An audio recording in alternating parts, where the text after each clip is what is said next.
All right. I'm Peter Alessandria, and for the next 90 minutes, I invite you to be bigger than you think you are. If you're new here, welcome. If you've been here before, welcome back. Let's take a look at our agenda for this evening. All right, so as usual, we are going to start off with some announcements. Then we'll go through our recommended reading, the affirmation of the day. Then we'll do introductions and victories. We'll listen to an audiobook excerpt from my book, the second edition, Be Bigger Than You Think You Are, Chapter 7, Forgiveness. We'll have our topic discussion and then take a break at about 8:30 or so, and then come back, work on our assignment, do some Q&A, and then wrap everything up by 9 o'clock. Our first announcement is a reminder that today's workshop is being recorded and will be available on the BeBiggerToday.com website and YouTube channel within the next 48 hours. Please feel free to stop your video and mute your microphone if you do not wish to be seen or heard on the recording. Be Bigger Than You Think You Are, author-signed paperbacks, first edition. Only a few copies left. If you'd like to get a copy before they're all gone, go to BeBiggerToday.com/book and use the discount code WORKSHOP20 at checkout to save 20%. And while you're there, check out my New York City photo book, New York Cityscapes. This is a collaboration between myself and 6 other New York City area photographers. The best that the Big Apple has to offer in terms of landmarks, skyline, cityscapes from the lenses of 7 different photographers.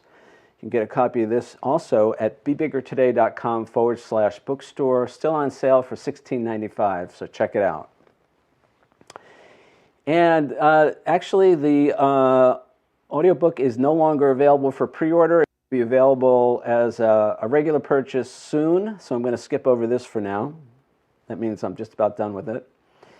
And I do have merch, hats and t-shirts. Use the discount code MERCH20 to save 20% at checkout on all your hat and t-shirt wear for the summer. BeBiggerToday.com/merch. I also have my original art and photography on the website. These are professionally framed gallery wrap canvas prints of my original landscape, cityscape, and abstract images. Check it out. Here's a little commercial for you guys.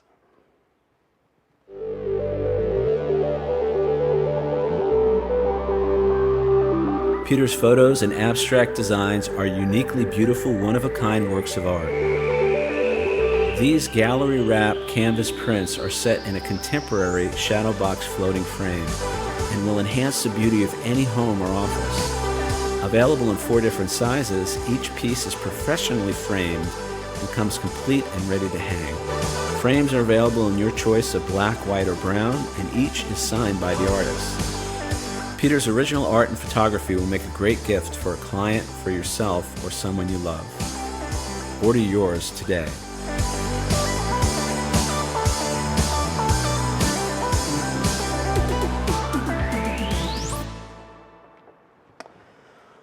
All right, and moving along, I also have refrigerator magnets. I am the New York City refrigerator magnate. These are my original New York City photos on refrigerator magnets. You can check it out at BeBiggerToday.com/merch. And one of my recent podcast interviews, What's the Difference? Podcast, the US-UK network. Go to my website, BeBiggerToday.com. Look for this image on the homepage. Click on it, and it will take you to the YouTube interview that I did with Tom and David. Great conversation on seeing ourselves differently and overcoming some of the challenges that I faced when I moved from being an attorney to a professional photographer. I'm available for one-on-one coaching and or corporate consulting if you're a creative person or if you have a business or work for a company and would like me to come in and speak to your management team or your sales team on how they can be bigger than they think they are, please reach out to me through the website at BeBiggerToday.com. And I am still accepting donations. I'm looking for support to continue to offer this workshop at no charge and keep it open to everyone. We have a suggested donation of $5 per week or $20 per month. You can send your contribution to me via PayPal at paypal.me/Peter Alessandria. That's all one word. And thanks so much for your support. All right, so we'll kick it off tonight with our recommended reading. This is another oldie but goodie, A Brief History of Time, written by Stephen Hawking, the late Stephen Hawking. This book was published in 1988. Now, I've shared a little bit over the last few months that I'm a little bit of a physics, science geek in my spare time. I like to watch videos on YouTube talking about quantum mechanics and relativity and astrophysics. I was always interested in science as a kid, but I never really pursued it. You know, my trajectory was a little different. I went into law and business instead of science. But anyway, I find myself really drawn to the topic of physics. You know, how does life work at the subatomic levels as well as at the universal level? I find all this stuff really interesting. So anyway, this book was, as I said, written in 1988. Stephen Hawking, he's a legend as a physicist, and just as a person. He had ALS, Lou Gehrig's disease, and was confined to a wheelchair, basically immobilized for the great part of his life. And yet he still managed to participate in research, to write papers, to write books, and to have a life. He was married, he has kids. So interesting guy. This book, I'll give you the publisher's blurb on it. Stephen Hawking, who lived from 1942 until 2018, he earned a reputation as one of the most brilliant theoretical physicists since Einstein. In this landmark volume, Hawking shares his blazing intellect with non-scientists everywhere, guiding us expertly to confront the supreme question of the nature of time and the universe. Was there a beginning of time? Will there be an end? In the universe, is the universe infinite or does it have boundaries? From Galileo to Newton, and Newton to modern astrophysics, Hawking leads us on an exhilarating journey to distant galaxies, black holes, and alternate dimensions, as close as man has ever ventured to the mind of God. From the vantage point of the wheelchair from which he spent more than 20 years suffering from Lou Gehrig's disease, Stephen Hawking transformed our view of the universe. Passionately explained, A Brief History of Time is a story of the ultimate quest for knowledge, the ongoing search for the secrets at the heart of time and space. So I really like this book. You know, ostensibly it was written for non-scientists, non-intellectuals. I've been listening to it again this week, and I have to say it's a little more advanced than that, but it does, you know, he talks about everything from the, as the publisher's note mentioned, from, you know, the idea of does time exist, to the theory of black holes, to gravity, as I said, quantum physics, you know, breaking down the atom into protons, neutrons, electrons, and then breaking down those particles into subatomic particles, including quarks and mesons and all of that. I find it really interesting. It's also interesting for me because a lot has been proven since this book was originally written. So a lot of this stuff had not been observed yet. I don't even think when he first wrote it they had any observational evidence of black holes. So anyway, I find this stuff really interesting. I offered it to you guys because it's also interesting that he does talk about God. He talks about, as Einstein did, he talks about divinity, he talks about the role of a supreme creator in all of this, and at the same time he's talking about quarks and mesons and the Planck constant and all of that cool stuff. So check it out, A Brief History of Time. You can get it anywhere you get books or audiobooks, and let me know what you think. Now, our affirmation of the day, speaking of time, I love this affirmation. I have time, money, and energy to do all the things that I want. So again, this is one of my favorite affirmations. If you ask most people what gets in the way of them living the life they want or doing the things that they want to do, they'll often say, well, I don't have enough time, I don't have enough money, or I'm just too tired at the end of the day to do these things. So I like an affirmation. I have time, money, and energy to do all the things that I want. And it's interesting when I believe that I have enough time, it seems that I do have enough time. And when I believe that I don't have enough time, when I believe that there's not enough hours in the day for me to get done the things that I think I need to get done, then it often becomes stressful. It becomes a race to accomplish all the things on my list. Whereas if I go in with the mindset that there's going to be enough, there'll be enough time, money, and energy for me to accomplish all the things that I want, it begins to shift that. And this actually becomes my experience. I tell you guys all the time, what we think influences how we feel, and how we feel influences what we say and do, and what we say and do determines what we experience in life. So this is a great affirmation. I offer it to you guys. I have time, money, and energy to do all the things that I want. So yeah, do with it as you will. All right, so let's move on. We'll do our introductions and victories. This is an opportunity for anybody who's new to introduce themselves, or if you would like to share a victory or celebration from the past week, you can do that right now. So all you have to do is unmute yourself and say hey and take it away. Who wants to kick us off? Dee Dee? Hi. Hi, Peter. Hi, everybody. Thank you for being here.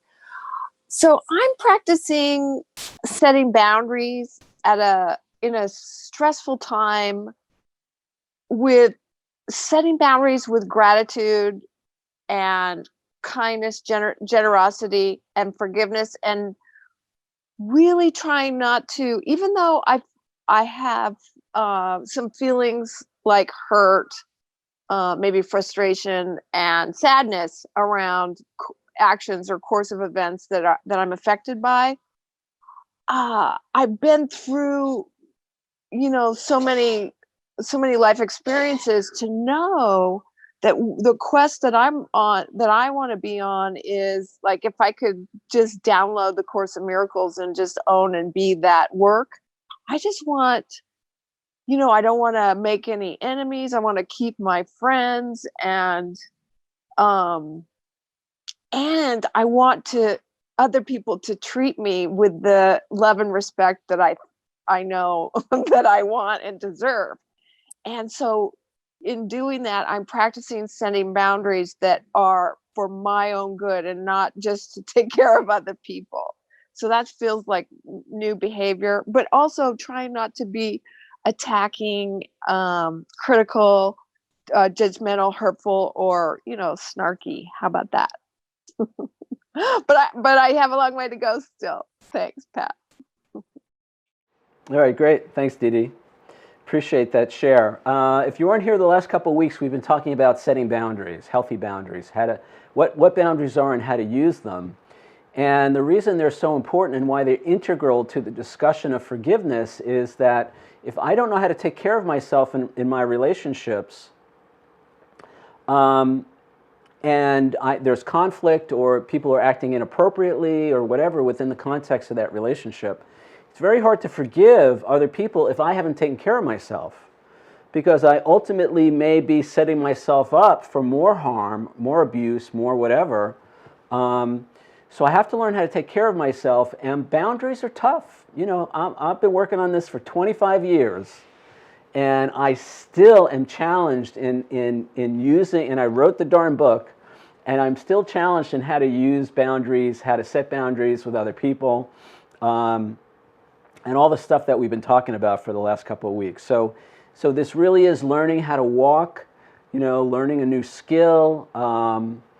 So it may take some time, and the reality is, my experience is not everybody's going to like it when I set boundaries.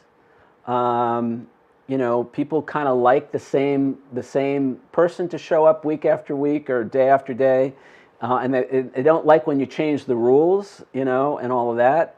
Often, not always, but sometimes. So there could be conflict there, and people will test our boundaries, which sucks sometimes, especially kids, especially teenagers. So they will test our boundaries, And remember, the whole culmination of our discussion, which came up last week, is that our boundaries are for us. They're not for other people. Because we are powerless, I'll speak for myself, I'm powerless over other people. I'm powerless over what other people think, feel, say, and do. And what that means is that my boundaries are for me. They control my behavior. They dictate my choices in that situation, in those relationships. So if you are struggling setting boundaries, learning how to use boundaries and all of that, go easy on yourself. It takes practice. It's very helpful to have somebody to talk to, before going into a difficult situation. So you can get another perspective on how to set a healthy boundary in that situation, what might be appropriate, what might not be appropriate, and all that. So we're going to talk a little bit more about boundaries over the next couple of weeks, but I just wanted to kind of reiterate that for anybody who's trying to apply this stuff and maybe finding it going a little tough. All right, so great. Thank you, Dee Dee. Who else wants to say hi or share a victory? My turn. Hi, Peter. Hi, Barb. Yeah, I almost texted you, but I guess I waited till tonight. I had those 2 meetings yesterday and today, and they both went great. I mean, they were both, wonderful. I'm trying to think. That wasn't the word that I was going to text you, but both of them went very well. When I'm trying not to go back and go, why didn't I do this 3 years ago? Why didn't I do this a year ago? I understand all that. I did. You helped me. You were my coach in that meeting. And, I went in there with a positive thought. He was the nicest guy. He did exactly what I guess anybody would do, just there to try to help me. Okay. So it went really well. I was saying that I didn't know what I didn't know. I do know that I don't know a lot of stuff with the computer and the publisher. I mean, I just don't. You can't expect to become great, I guess would be the word, at something in 2 hours. You know what I mean? So I understood that. I had him come, and I knew that whatever I could learn or grasp from it is more than I had before he came. So it was excellent.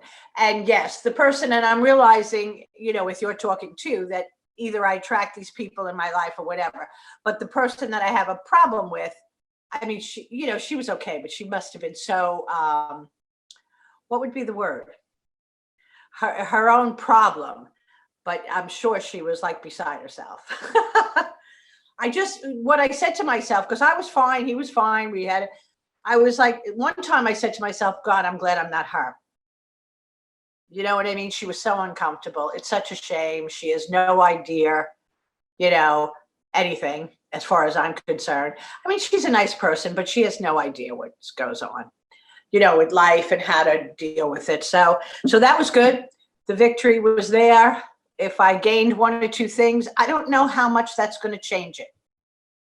Peter, things don't change all that much. I'm still, I'm very, I don't want to say new because I've been doing it for a while, but I don't know a lot of stuff with the publisher. And I guess I would just have to be an ongoing situation if I want to get better and improve. But I learned a thing or two. Yeah. So it's a wonderful victory, because I don't know if I was nervous. I remember I told you I was embarrassed. I didn't know how it was going to turn out, and it turned out great. Good.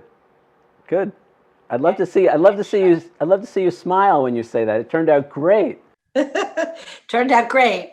I know. And I'm still there, Peter. I'm still half empty. Great. There's so much I don't know. Blah, blah, blah. Okay, I won't go there. Well, yeah, you could focus on what you don't know. You could celebrate what you do. Look, it took me years to learn, different computer programs and all that. So it can take time to learn things. But I think the victory from what you shared, and from what I know about the situation is, number one, you asked for help. Number two, you showed up. Sounds like you had a great attitude. You don't know what's going to change, and you don't know when it's going to change. You don't know how it's going to change. But I guarantee you, I guarantee you the situation will change. Just from taking those steps, it opens up all kinds of energy. And stay out of her head. You know, what's going on in her head is none of your business. You know, you don't even have to go there. And we do get to remember that, you know, the people who challenge us, they get to go home with themselves at night, you know, and I can't, you know, they have their own issues and their own life. So, you know, wish the best for her. You're taking care of yourself. You're learning something new. You ask for help. You're stretching. You're growing. That can only lead to good things. I know. Yeah, I know that's what you said. And you would think that you were doing it in the past, but I guess I wasn't, because I feel like, you know, I mean, things went well certain times in the past, but right now I'm more, you know, you're obviously more focused on it. And so you can certainly see it bigger, you know, better than you've ever seen it before when you focus on it. You know, it was just a good meeting. That's great. So I'm going to just speak for myself. What I'm about to say is about me. I don't know if it applies to you or anybody else, but I recognize that while I was focusing on stuff, I didn't really want things to go well. You know, I wanted there to be conflict so I could be, remember we talked about this in chapter 6 so much, the ego. The ego wants to be right about other people being wrong. And that is the subconscious agenda that I've had in certain situations with certain people. I wasn't really interested in things going well. I wasn't really interested in getting the help that I might need. I wasn't really interested in any kind of harmony or peace or whatever. I wanted to be right about them being wrong, and one of the ways I proved that was I made myself miserable. And I've talked about this, you know, in you know, one particular relationship in my life, you know, I could never be happy around one particular person because I wanted them to know how much they hurt me, and I was making myself miserable. And then that person said to me, they said, you apparently have a lot of anger, but you're only hurting yourself. And when they said that, I was like, damn, they're right. You know, they were right about that. So, so the focus shifts. So I don't know if that applies to you or anybody else, but it seems to me you're focused on something else now. Right. Potentially. Yeah. And so I hate to do it. I hate to take up all the time, but then there was a second meeting today, and I think I told you that. Now that was out of control. That was in another planet. I told you she was a graphic designer, but she does the bulletin also. I didn't understand a word she said. It was hysterical. Oh, you know, she was very kind and very nice. And I was going to take one or two things away from that meeting, but it was hysterical. I mean, she was on the computer. She was on every button, you know, style, this, everything. And I was like, oh my God. And that's what I'm saying, Peter. I go, okay, I realize how much I don't know.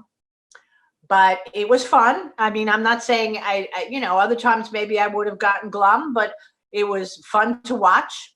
And I will tell you what's funny is that there was just a feeling there.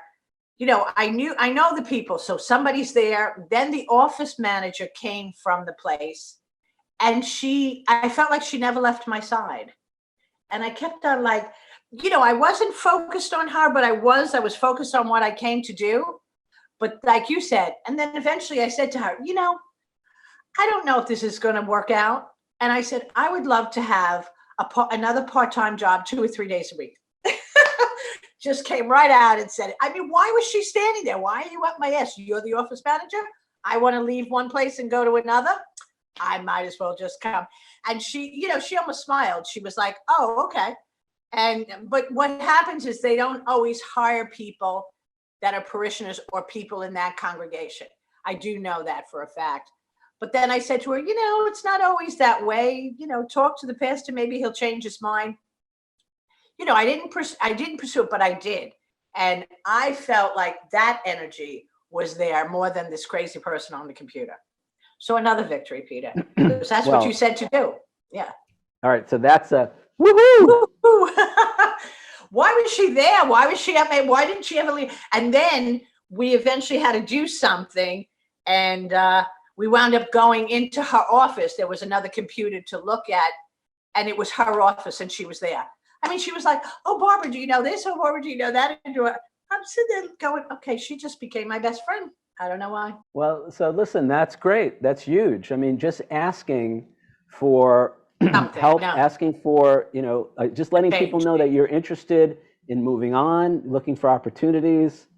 That's great. And the thing I'll say about the graphic designer and all that, here's the thing. You don't have to know 90% of that stuff to do the church bulletin. No, you don't.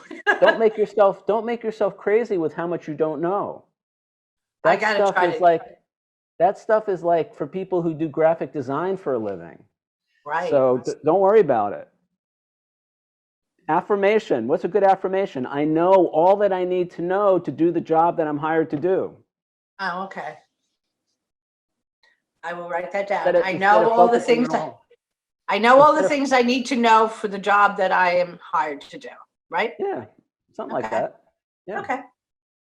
All right. So Peter, I had it. It's over. All right, great. So Barb, let me see if anybody else wants to say hi. Thank you so much. Great job. I'll give you another woohoo. Okay. That's really great. I'm proud of you. Good work. Thank you. Thank you. Anybody else want to say hi or share victory? I can. Right. It's Cynthia. Hello. Cynthia. Hi.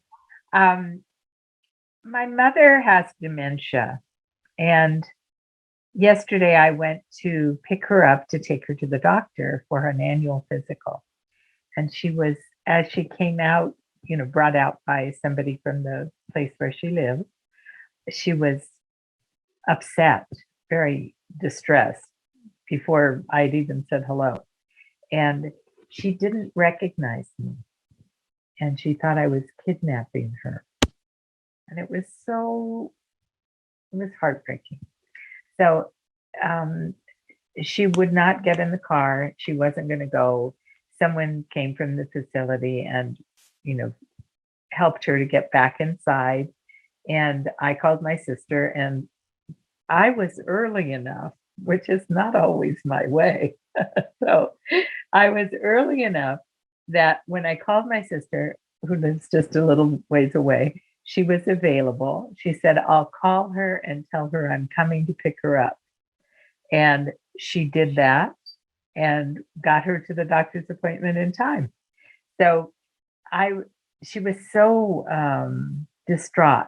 I mean, she was physically acting out,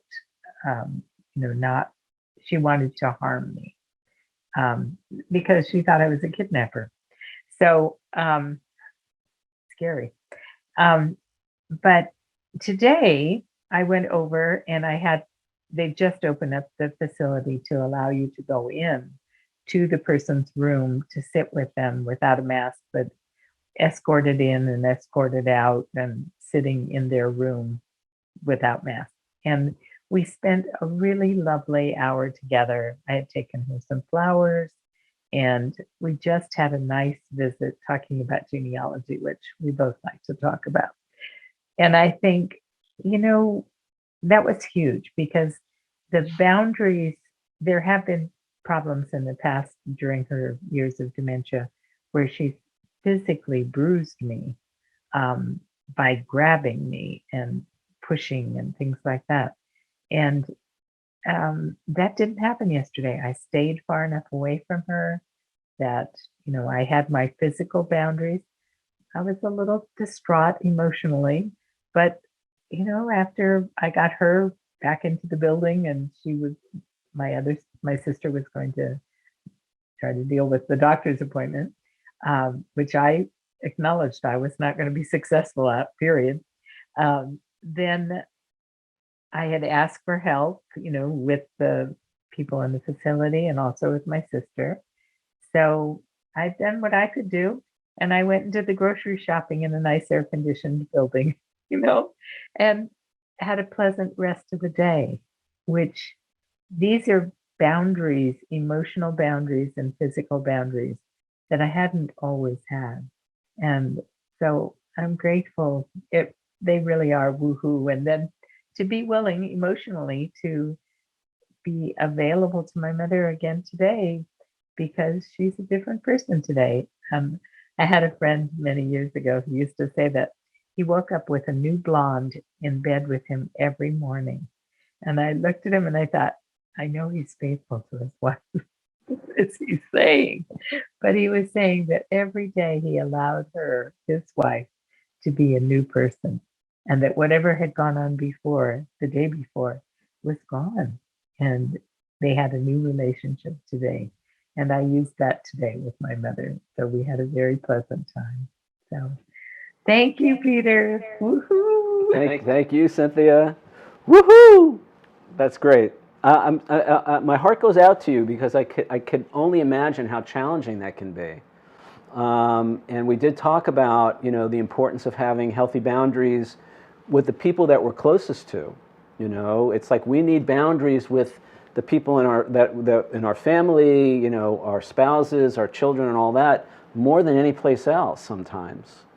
So I love that. I love how you actually applied those principles, took care of yourself, because when we take care of ourselves, then we can really be available to somebody else. Then we can really be of service, then we can really be part of their lives. So, and it sounds very challenging. My heart goes out to you and your family. There's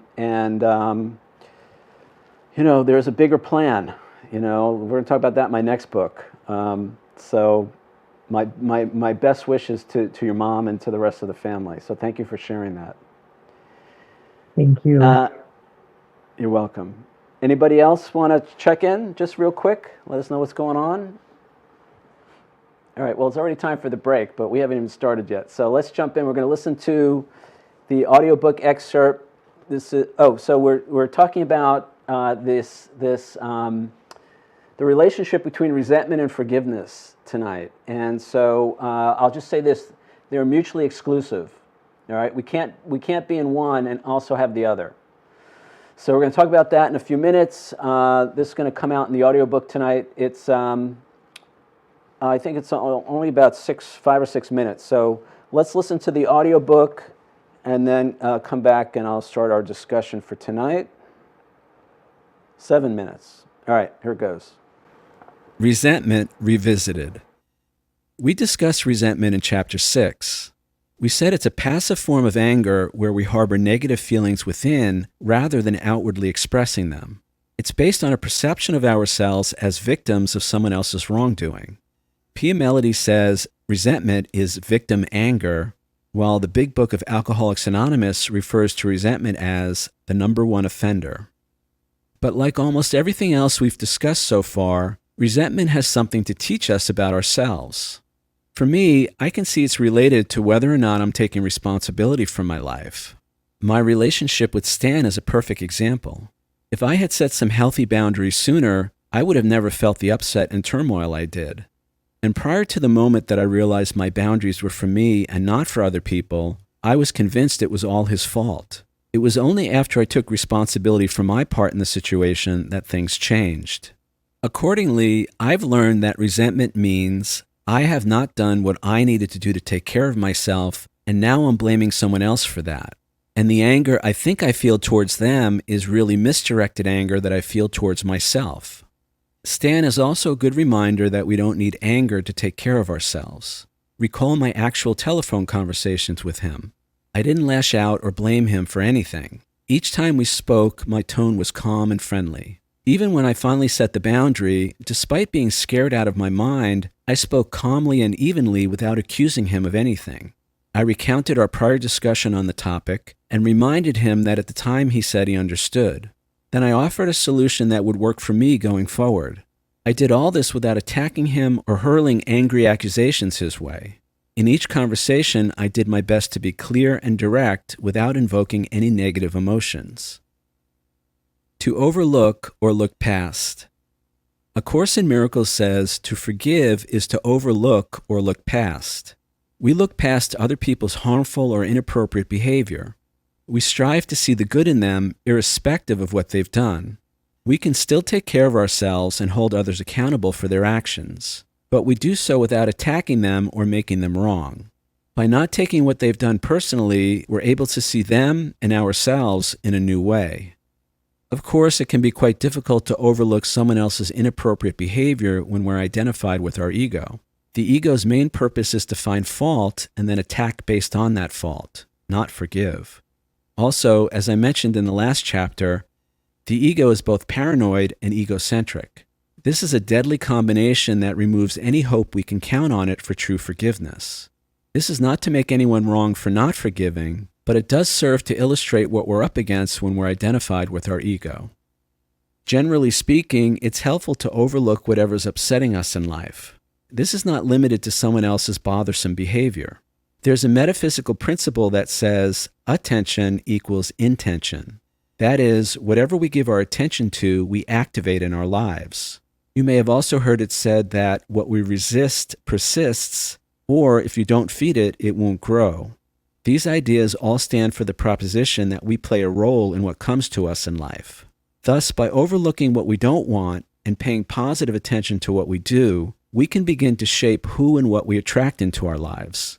Along these same lines, I realized some time ago that whatever I say yes to, I'm going to get more of in my life. For instance, if I continue to work with difficult clients, more difficult clients will show up. Continuing to work with them means I'm saying yes to that situation. I also notice that complaining about them doesn't help. Complaining about or fighting with anything is the same as saying yes to it. Whatever we give our time, focus, or mental energy to, no matter how much we think we don't want it, will expand in our awareness and thus manifest in our lives. For those familiar with the law of attraction, it says something similar. We get what we think about whether we want it or not. The very short answer is focus on what you do want and don't think at all about what you don't. It's only when we forgive rather than resist that new things can come our way. In terms of what we've been discussing in this book, we always attract into our lives things that match our predominant thoughts and beliefs about ourselves. This is because how we think, feel, speak, and act are all expressions of who we think we are. These things literally act as magnets, drawing to us people, situations, and conditions with similar energies. Good versus bad, right versus wrong.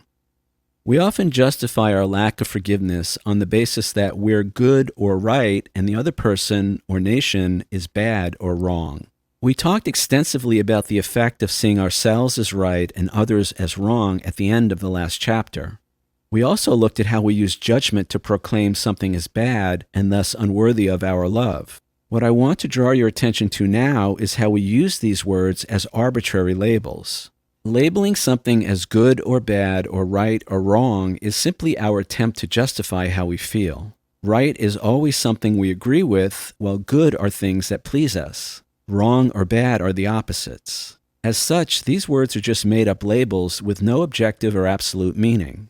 The reason this is pertinent to forgiveness is, according to the ego, if someone is bad or wrong, they deserve to be condemned, controlled, or punished, and maybe even annihilated, but definitely not forgiven.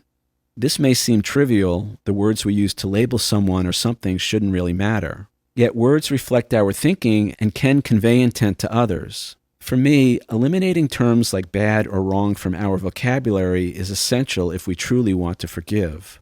But wait, there's more. The idea that bad people deserve to be punished carries over into our subconscious evaluations of ourselves.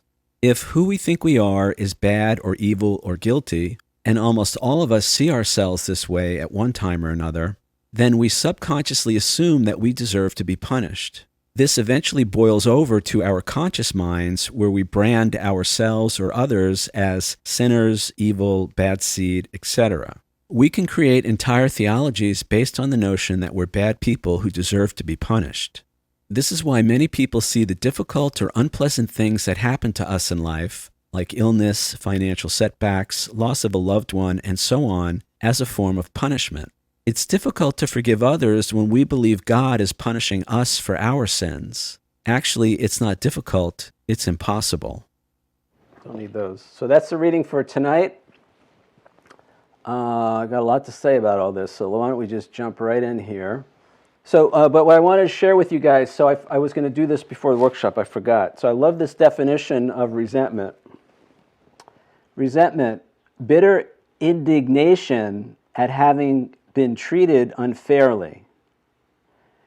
bitterness, indignation, irritation, displeasure, dissatisfaction, hard feelings, acrimony, rancor, animosity, hostility, antipathy, antagonism.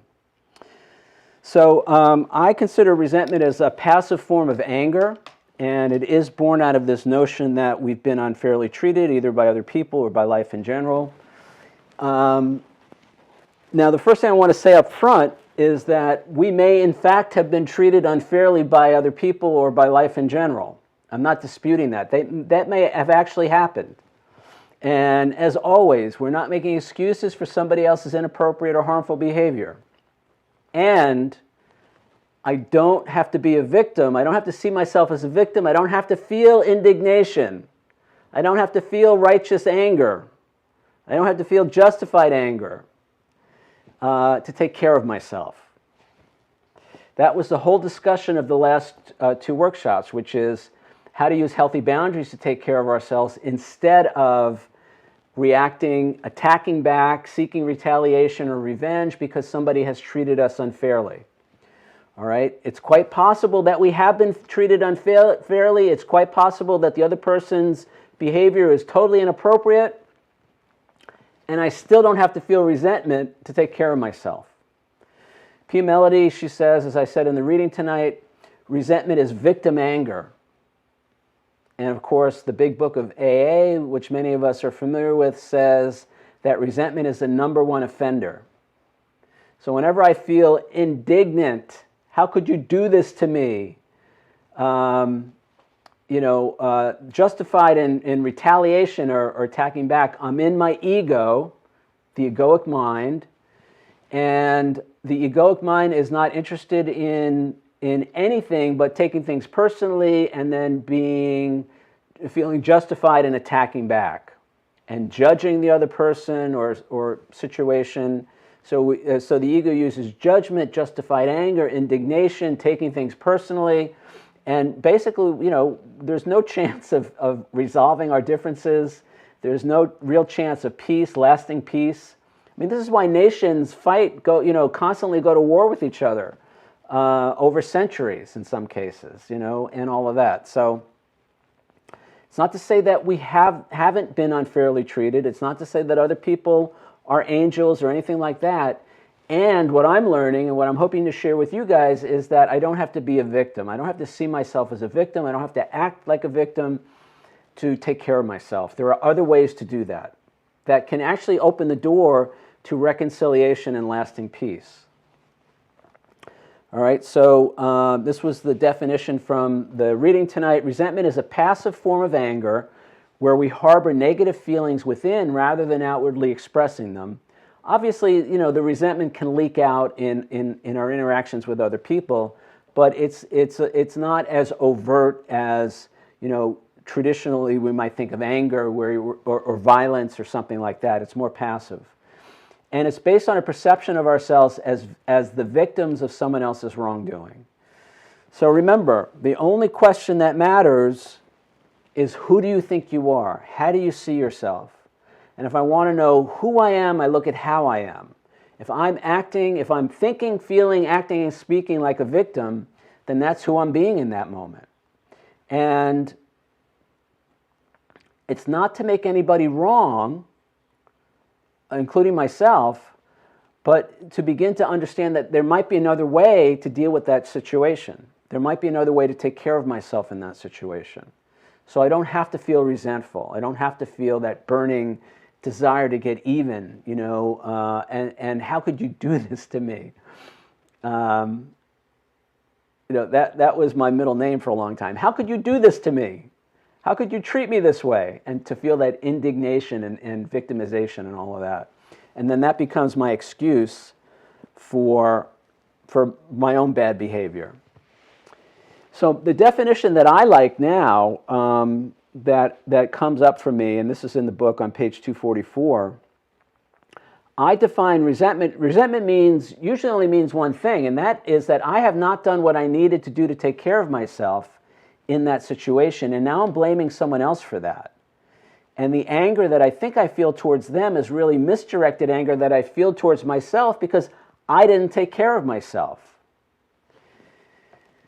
See, there are things that are in our control and there are things that are not in our control. And I recognize now, looking back on my life, in many of those situations where I felt unfairly treated, the problem was not the other person.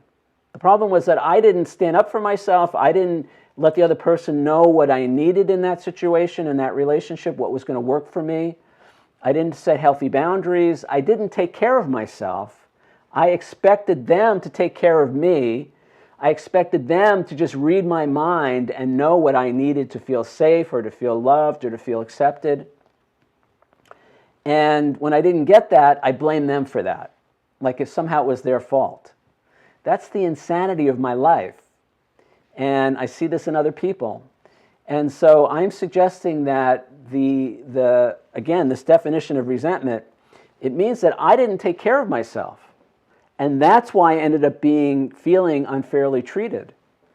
So, the situation, the example I gave in the audiobook from last week in chapter 7 was a situation where I had a legal client. This was back in the day. And this guy, he knew I worked from home and he would call me late at night. And I felt so victimized by that. I felt so victimized by him calling me at home late at night to talk about his problems. And I was sure it was his fault that I was so upset. And I realized, I had never set any boundaries with him. And then what happened was I set a boundary with him and he ignored the boundary. Because remember, our boundaries are for us, not other people. But I didn't know that at the time.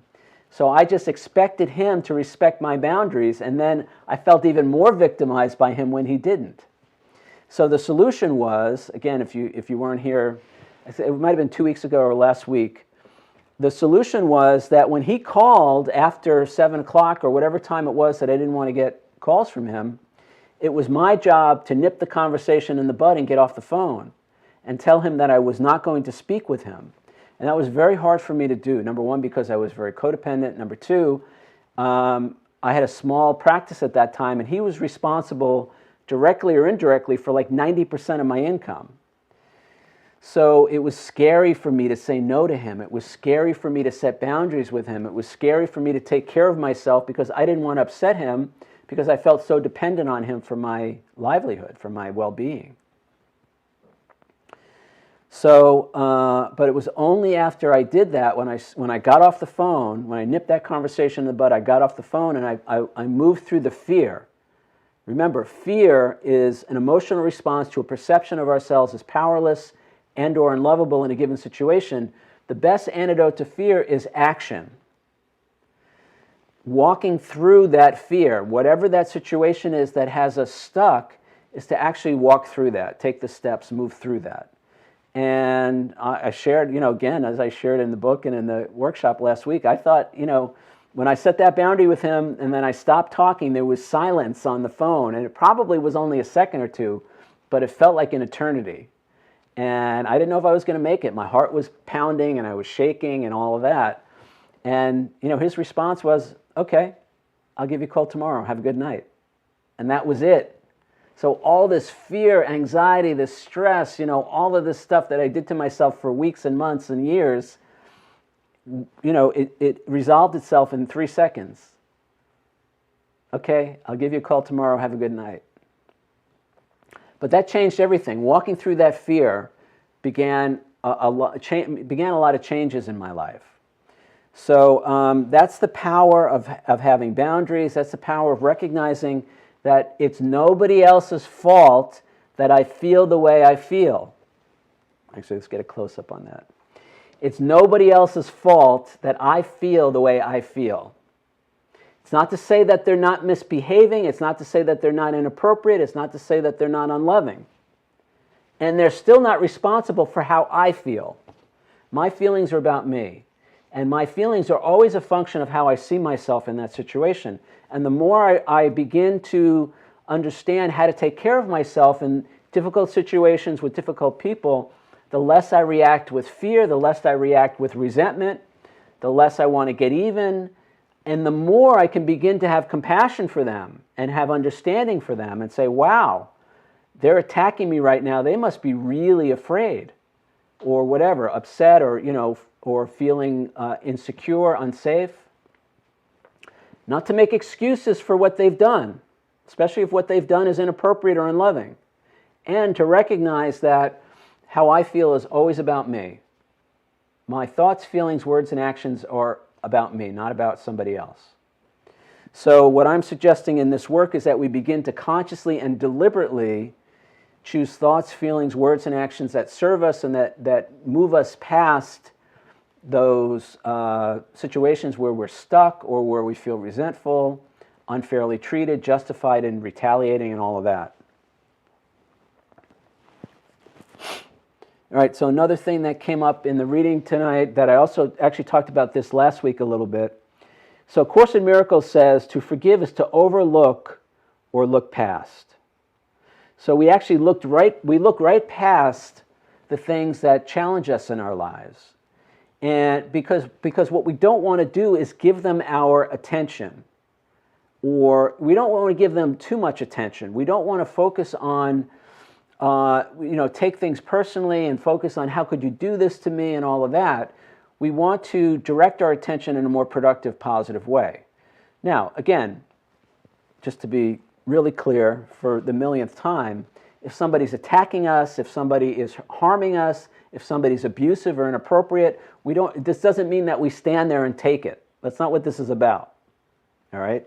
We do whatever we need to do in that moment to take care of ourselves, to protect ourselves, to get out of there if we have to get them out of there, whatever we need to do. But I don't have to focus, I don't have to become obsessed with, how could they do this to me? I don't have to give my attention to things that are not wanted in my life. And, there is this saying that I used to really hate, that a lot of people say in recovery and elsewhere, what we resist persists. Because what's happening is we're actually giving that thing life in our awareness, in our consciousness, by giving our attention to it. So we pay enough attention to recognize the problem and find the solution, but we don't obsess on this stuff. We don't, become indignant. We don't become resentful. We don't give our negative attention and energy to something that we don't want in our lives. Because the last quote here, I talked about this last week a little bit, we get what we think about whether we want it or not. So this is a really powerful thing that most people don't get. You get what you think about whether you want it or not. Whatever we give our mental attention and focus to is going to manifest in our lives. There's going to be more of it. It's going to be magnified, heightened, and all of that. So we pay just enough attention to figure out what the problem and what the solution is, and then we focus, we give the problem just enough attention to figure out what the solution is, and then we give all our attention to the solution, not the problem, and not the people necessarily who are causing the problem. So, and this could be very subtle at times, but I've noticed that for me, that when I don't pay attention to the stuff that I don't want, it seems to kind of take care of itself. It seems to unwind itself. There's a great workbook lesson in A Course in Miracles. I need do nothing. Now that's a little radical, but what I'm here to say is, from my own experience, I think it's really important to notice what we're giving our attention to and what the nature of that attention is. We want to give stuff positive attention.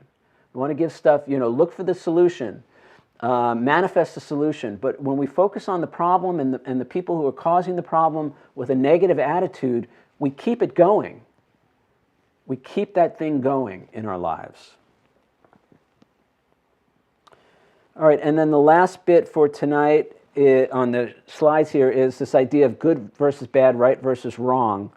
Again, this is an extension of kind of that myopic thinking of the ego. The ego categorizes everything. And everything is either good or bad or right or wrong. And, my position at least is there is no such thing as good or bad or right or wrong. Not in an objective sense. There's only our judgment and our assessment of the situation, and typically what we consider good or right are things that we agree with or which please us, and what we consider bad or wrong are the opposites. But they're really just made up labels that we're just using to justify, in some cases, not forgiving. You know, the idea that somebody's bad or wrong becomes a justification for not forgiving them, becomes a justification for continuing to judge them, make them wrong, take things personally, and all of that.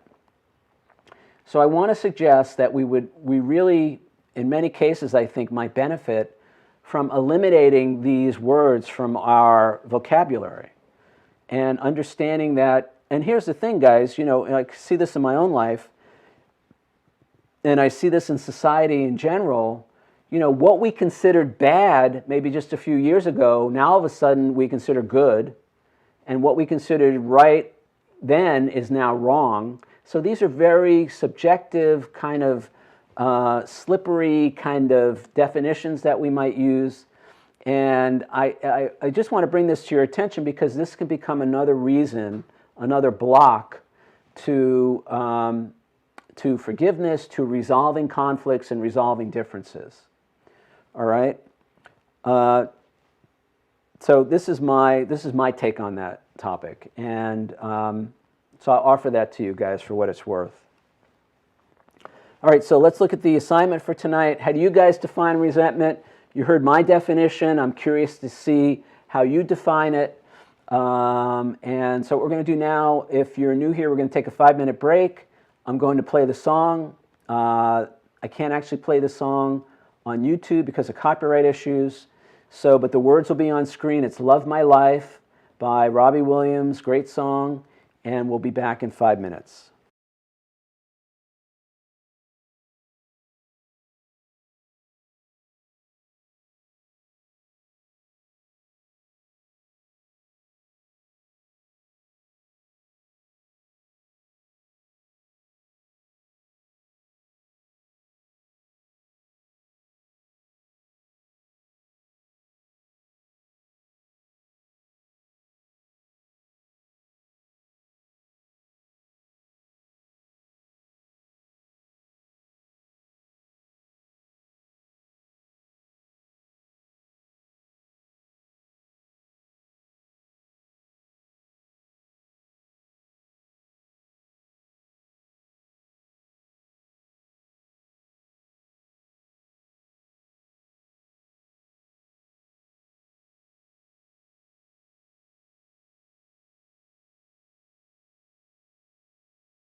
All right, so we're back. That was quick. So again, we're going to look at our topic for tonight, or anything that's related to what we talked about earlier. You guys can chime in on. You want to talk more about boundaries? We can do that. How do you define resentment? How do you deal with those challenging situations without using the old way of being? So who wants to kick us off here? All right. So Dee Dee, you want to kick us off?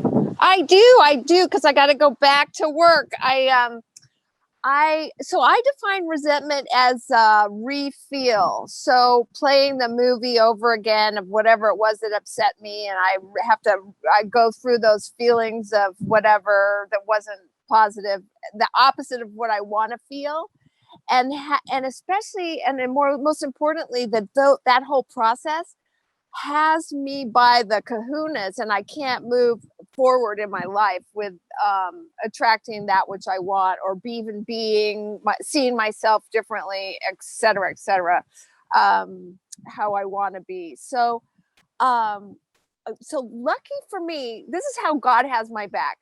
I'm going through this process during one. I'm just going to call it a 7-year itch, where I have these great relationships. They're about 7 or 8 years, and I'm walking out of one, over the last 45 days, and it's very painful. I'll just say it like that. Now, the way God has my back is that I can't think of a more powerful place to be doing a more powerful training, learning, processing, safe container for me to be during this time. That and I'm on a farm, and the farmer disappeared, and wouldn't you know it, a family friend of more than 20 years, who is a farmer, showed up, picked up the slack, and I'm just like carrying on as if there was no hiccup, and actually moving the beloved, having the beloved step aside, created all this energy and possibility and momentum to get past the things that were that needed to get done that weren't getting done. Anyway, I'm going to stop talking and just be grateful, and really appreciate Peter, the work, and all you good people here doing the work with me. Thanks so much. Great. Thank you, Dee Dee. Good. So resentment is re-experiencing these old feelings. I get it. It's what we do a lot. And so I'm here to say, as I guess you realize, and most of us realize, we have another choice. We don't have to re-experience all that old stuff, and we could tell a different story about it. Still take care of ourselves, still do whatever we need to do to feel safe, to be, okay in that situation. And we can change. We don't have to re-experience it over and over again. So that's great. Thank you, Dee Dee. Who else wants to chime in on our topic of how you define resentment? Oops, here I am, Peter.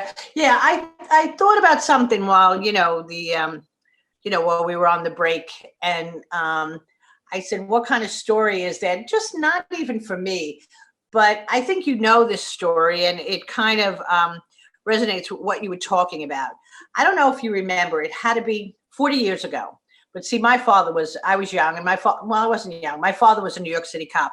If you remember a Stephen McDonald, I think he was just on the force, and he got shot in the back by, in Central Park. And he lived, but he lived in Rockville Center. That's how come we all know him. He lived, but he was paralyzed. He's a paraplegic. And, he was, he had faith and all that kind of stuff. But for 40 years, he talked about forgiveness. I don't know how long actually it took. I mean, his wife was pregnant, so his son is around now. His son is about, 40 years old. And his whole life was on forgiveness. And many, I don't know, you'd have to look it up. I don't think he was a New York City policeman. And everybody beloved him. The policemen beloved him. I mean, they did everything for him. It's like an outrageous, or I don't know what kind of situation to talk about, because who would want that to bring you to not to resent and to forgive? But it was just, it's something you talk about. It's what people write in books. It's what people talk about. It is something that everybody, a lot of people try to share with other people, because it's a terrible thing. Resentment is a terrible thing. It's a terrible thing to live with, and forgiveness goes right with it. He died, I guess he passed like 2 years ago. So, and now just so I'm clear, so he was talking about letting go of the resentment and practicing forgiveness. Yes, he forgave the person who shot him. Right. And talked about forgiveness, and he had he talked about it for 40 years. Right. See, it's easy for me to write a book like this, because we'll find out in the next week or two, one of my big forgiveness is people on Facebook, criticizing my photos. So, my heart goes out to, there's people who have had real tragedies and they have found it within themselves to forgive the people who did what they did to them. But the bottom line is what you just said, how simple to say. You have a choice. And what we don't realize is the resentment hurts us. It doesn't hurt the other person. And it keeps the negative story going within us, and all the ill effects of that. People, I'll speak for myself, but I'm just beginning to become aware of the effect that my negative thinking has on my body, on my physical health, by constantly going through in my head all day about how people are doing me wrong and how unfair life is and how for years. It affects every cell in our body, that negative energy. So resentment, and this is another reason why forgiveness is good for us. And again, it's not, if you weren't here the first couple of weeks that we talked about chapter 7, we're not letting other people off the hook scot-free. There's still consequences for their actions. People still have to be accountable. And we can do what we need to do in a reasonable way to hold other people accountable. But we don't have to be victims to do that. And we don't have to feel resentment. We don't have to feel anger. And the whole point, I started this discussion probably back in chapter 6. Most of us rely on resentment, rely on anger, rely on revenge, retaliation to somehow try to take care of ourselves. And what I'm saying is we don't need that, because that really never worked, and ultimately it only hurts us, or it hurts us as much or more than it hurts anybody else. So there are lots of real life examples. I mean, you think about people like Nelson Mandela, who was imprisoned for 25 years by the government because he criticized the government or whatever. People like that, and he, when he led that nation, he did it from a place of reconciliation. He did it from a place of bringing people together, and from a place of forgiveness. There are lots of stories like that. People whose children have been murdered, and the parents, they forgive the person who murdered that, and actually form a relationship with that person even though they're in jail. There's lots of stories like that where people who put all that stuff aside and come from a place of love rather than fear. You want to say anything else about that? No. It's an extreme, but we can tone it down to just kind of try to remember resentment is just an awful kind of, every time you go through it, go, wow, I don't want to go through this again. Well, we don't, but the ego loves resentment. Yeah, obviously. Yeah. Resentment is the lifeblood of the ego.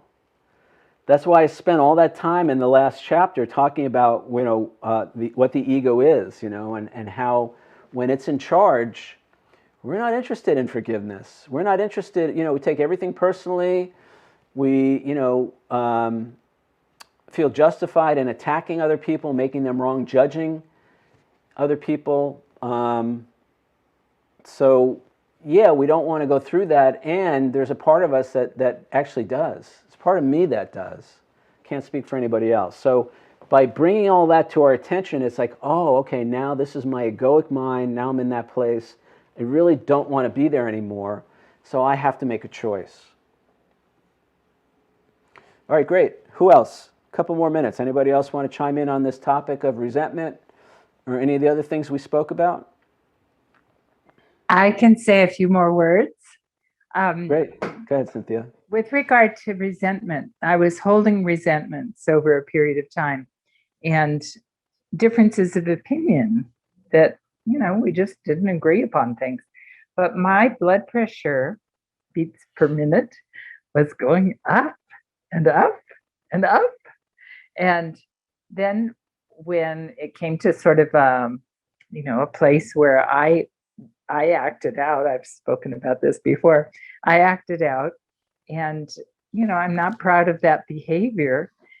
However, it released me from the circumstance in which I was uncomfortable and was feeling out of integrity for me, not because somebody else did something to me, but just I was feeling out of integrity. I wasn't taking enough care for my own boundaries and myself, just as we've been talking about earlier. So in the intervening weeks, my beats per minute that I keep track of daily have just gone down. And, I may have a little blow up here and there, but mostly they're down from where they were by perhaps 10 beats per minute. That's a big difference. So that's one of those taking care of myself. My physical body is cared for in this way. So I really appreciate your comment about that I'm hurting myself if I continue to engage in behaviors that don't serve me. They really, I need to set boundaries and establish more self-care and whatever the outcome is. So thank you. Great. Good. Thank you. Yeah, the effect that, our anger hurts us. It hurts our body.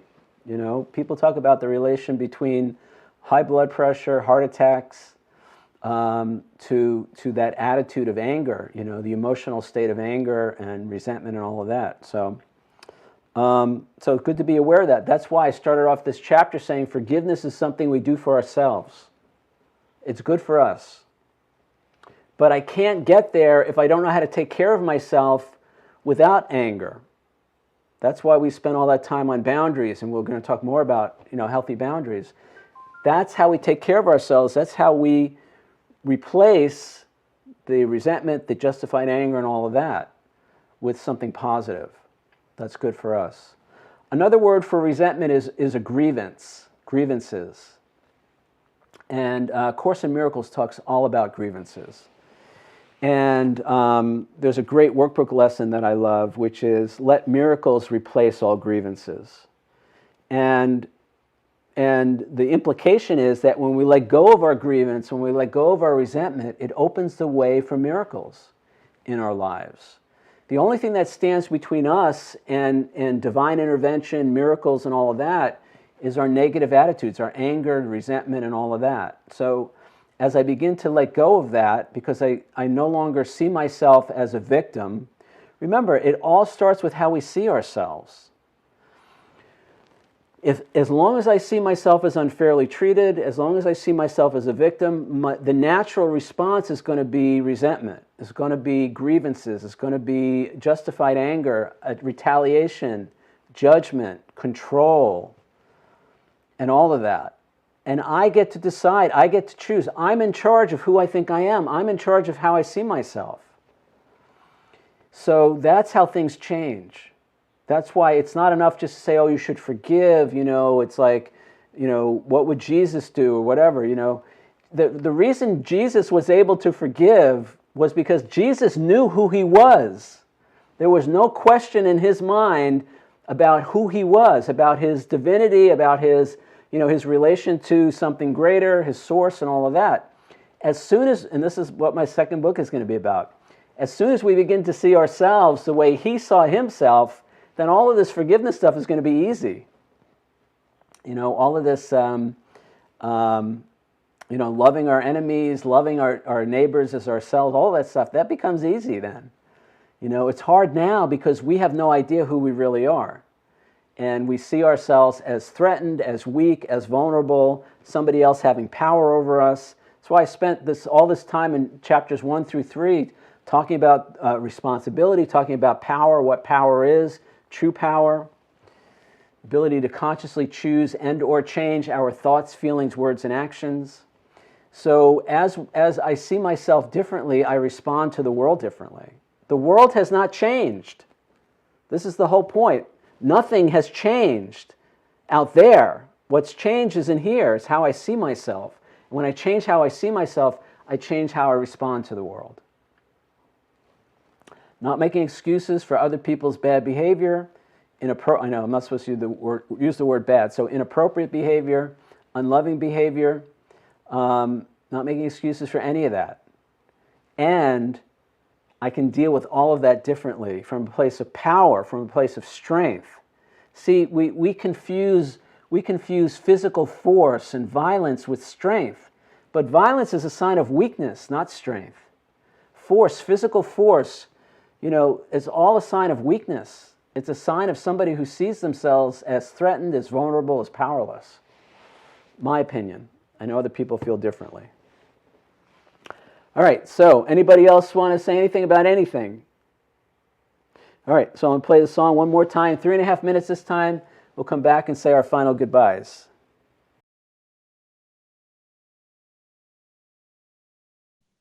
All right, so that's it for this week. Anybody want to say anything? I do. It's Dee Dee. Hey, I just want to give your affirmation recordings the biggest plug. If you guys haven't had a chance to listen to those, I listen to them all the time, and I'm warming up to the idea that I choose happiness. I'm not quite there yet. Right now, I'm just choosing contentment.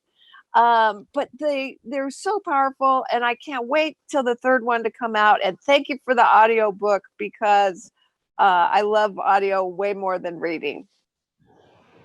All right, thank you, Dee Dee. Yeah, Peter, Yes. I think I told you the last time too, the affirmations that you sent out are wonderful. And I've been listening to them too.